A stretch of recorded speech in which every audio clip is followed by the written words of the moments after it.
Welcome to phase 3 of the heavy ball and velocity program.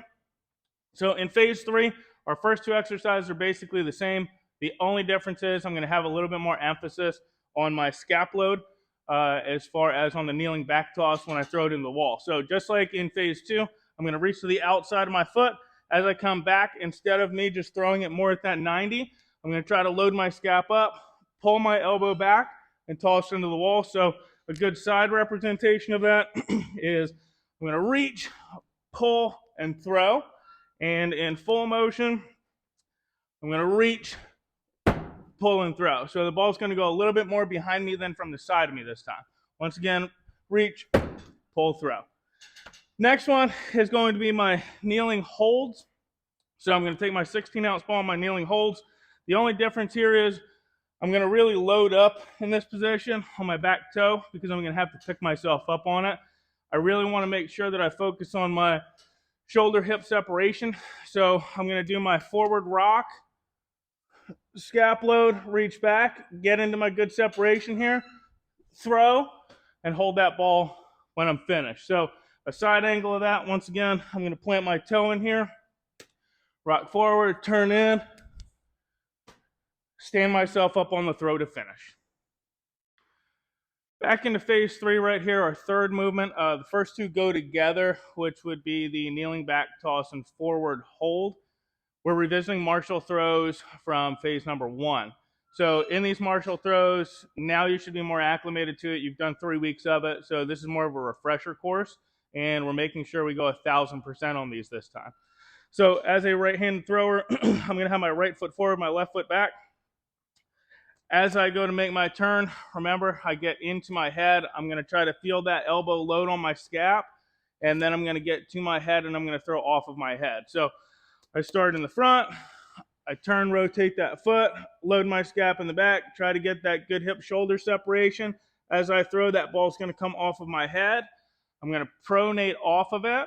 I'm not going to fly out, so I'm going to pronate off of it, and I'm going to finish and turn my right foot as far as I can, long track of deceleration again. So side-facing angle in full motion. Once again, right foot forward, left foot back. I turn and pivot on my left foot, get that good scap load, pronate off, and finish down as far as I can through. One more time on the throwing again. Left foot back, front foot forward, rotate in, good scap load, throw off, finish all the way down through. That's martial throws, phase number 3. Movement number 4. Phase number 3 is going to be the rocker holds. This is the exact same kind of hold that you were doing in the first exercises, which would be the kneeling throws.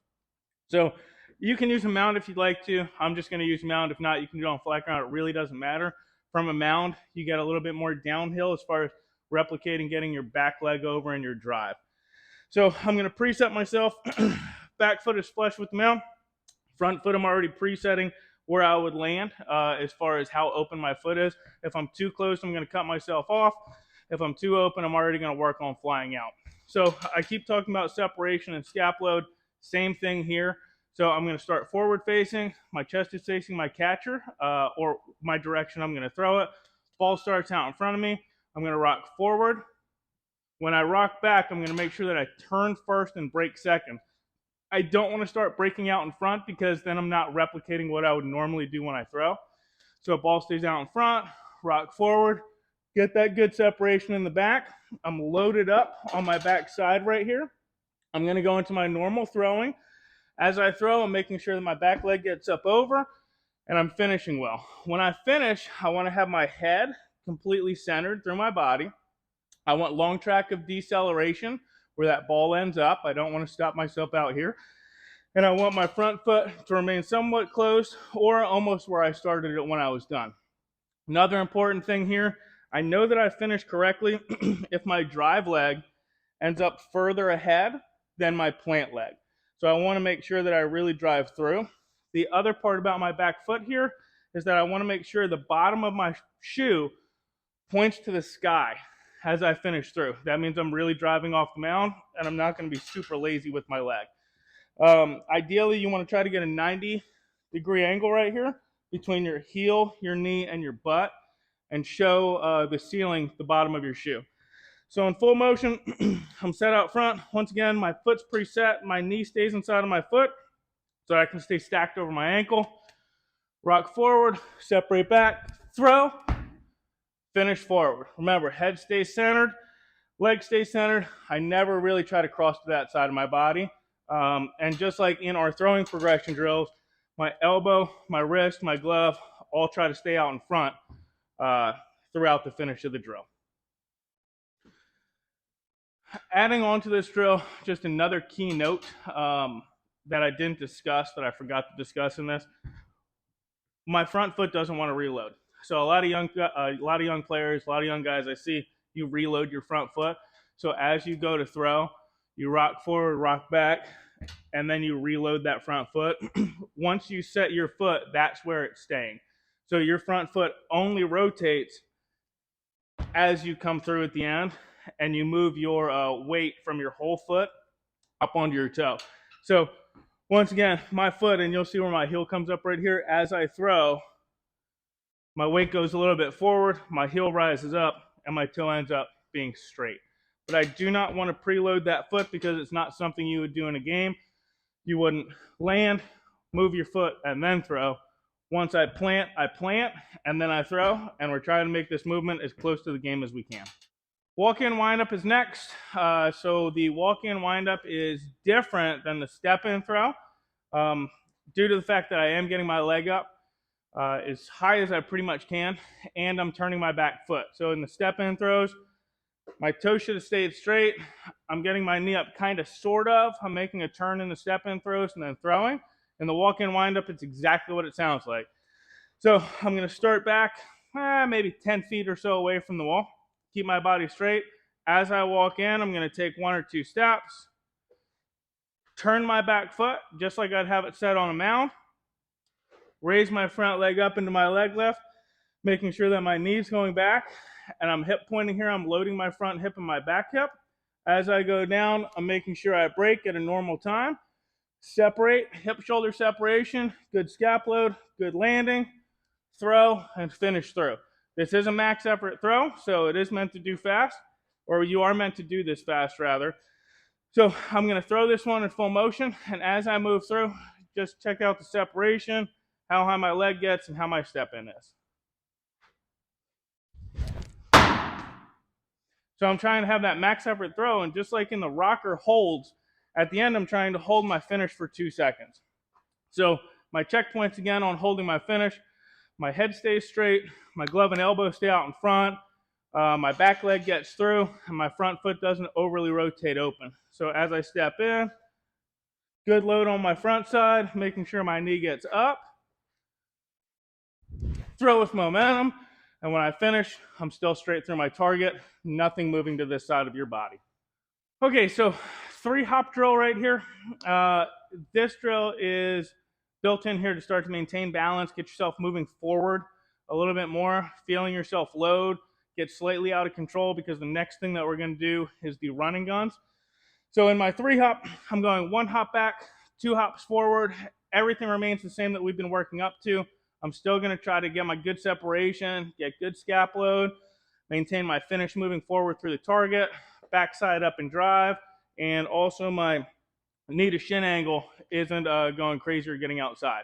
At any point in this drill, if you feel super off balance, just stop. And if you have a problem with this, it's going to be tough for you to gain momentum long term because you're not in control of your body. The more you can maintain these positions and be in control of your body as you're moving, the easier it's going to be for you to throw. Remember, you have to throw hard off of one leg. So if you can't balance on a mound, or in the outfield or wherever, it's very difficult because everything's coming off of one side. So a side angle of this, as I hop back, I'm going to try to keep my backside loaded. I'm not going to tilt back. So when I go back, I'm not going to tilt back. I'm going to try to stay loaded into my hip and into my back knee as I go back on my initial hop. Then I'm going 2 hops forward, gaining momentum as I go, and then gaining my separation and throw. So as I said before, same rules apply. When my knee drops, I start my turn in and my separation so that I get good hip to shoulder separation as I throw, and then move forward through your throw and finish well.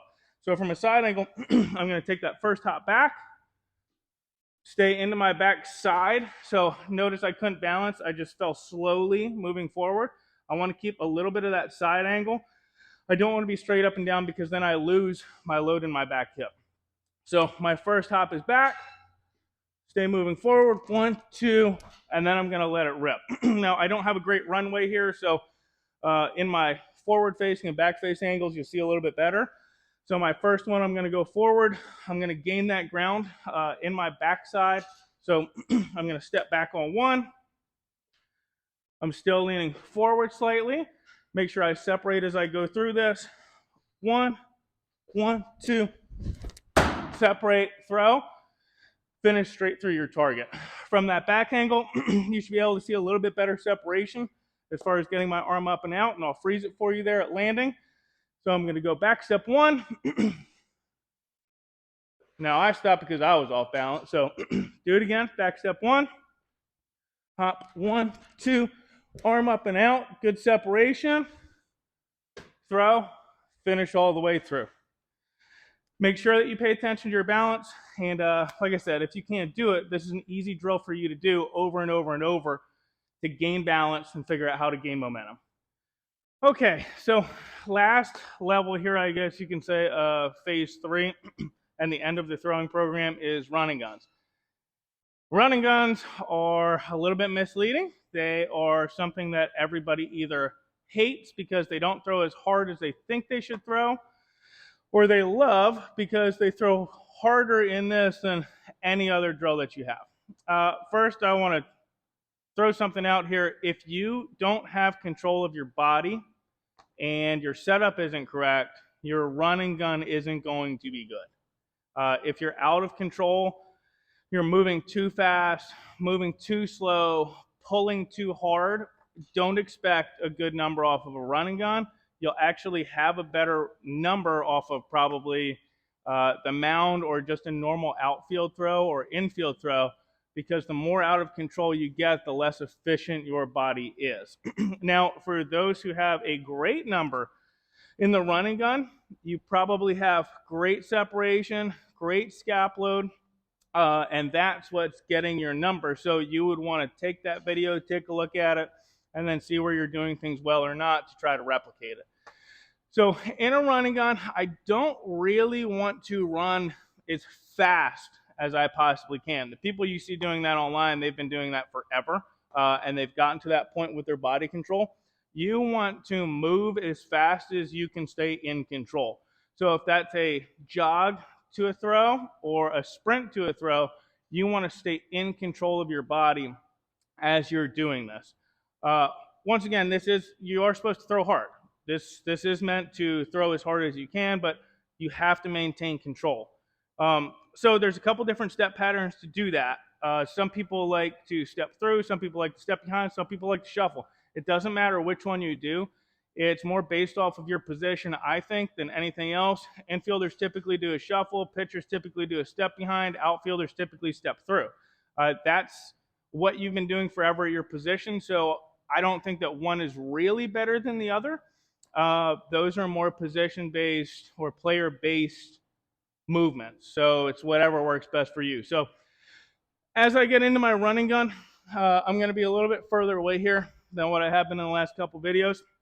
So I'm just going to demonstrate more with a jog and what my foot pattern is going to be. So first one, we're just going to do a simple shuffle. So I'm running. I turn sideways, I shuffle, I still separate. Now my landing's a little bit off, but I still separate, push through, and throw. Next one is going to be the step behind. So the step behind is a little bit more of a pitcher thing, as the shuffle is a little bit more infield, pitcher, outfield. It can be really either. It's more universal.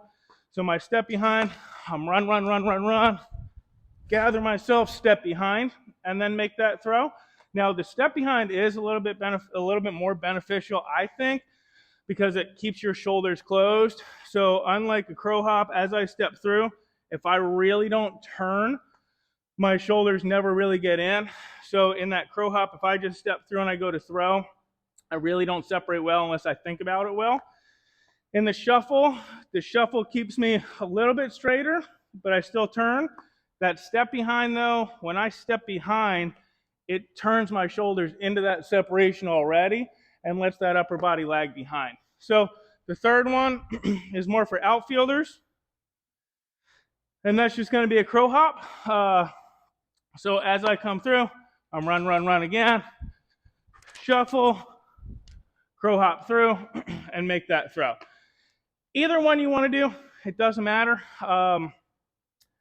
It's based on what's comfortable for you and making sure that you maintain being in control while mixing with max effort. So just think about where those lines cross for you, where you get the best of both worlds.